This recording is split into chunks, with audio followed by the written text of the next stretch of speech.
Okay, well, let me know when you're ready for the pre-departure briefing, Karen. I'm ready. All right.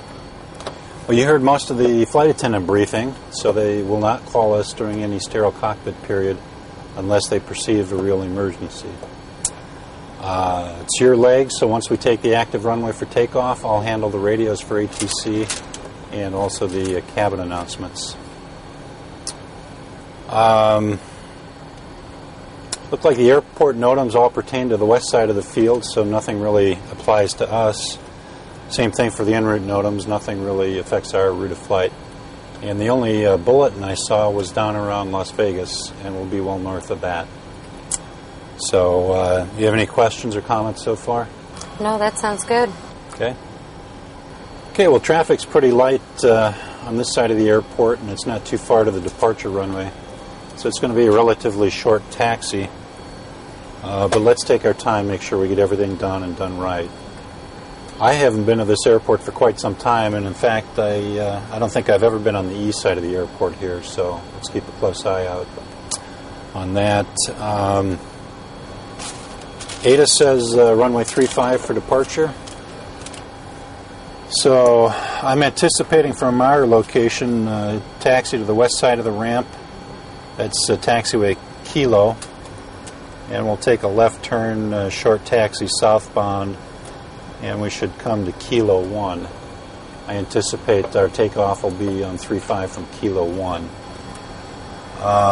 If you look at the airport diagram, runway 35 and 32 are pretty much in the same spot, so it's going to be one expansive mass of concrete down there. It can be a little bit confusing. Mm-hmm. So let's use all our visual aids, the runway location markings.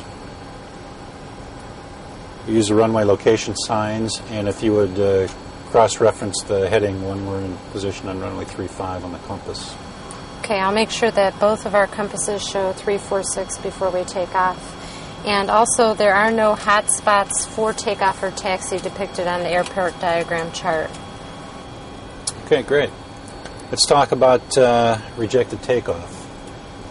Above 80 knots, we're into the high-speed portion of the takeoff. We'll only reject the takeoff if it looks like the airplane's not going to fly, or if I get a fire warning or an engine failure, or a predictive wind shear caution or warning. In any case, I'll make the call and perform the maneuver. I'll take the aircraft from you and I'll say reject, reject. And what I want you to do is call the tower, tell them who we are, where we are, and what we're doing. Something like Tower Consolidated 1481, aborting takeoff runway 35, rejecting takeoff. Yeah, I'll make sure that I say it twice, and that's what I'll do. All right, sounds good. It's going to be your leg to fly, so I'll let you go ahead and finish the departure briefing. Okay. There are no special procedures for engine failure or terrain clearance departing on runway 35. And it looks like the majority of the high terrain is to the east, and our route has us generally going to the north. We do have our clearance. It does check with our flight plan. And for performance, we have flaps 1 reduced since we're well below the maximum weight for reduced thrust. If we should happen to experience any equipment failures, I'll continue to fly the aircraft until you say otherwise. And if we do get real busy, it's for terrain.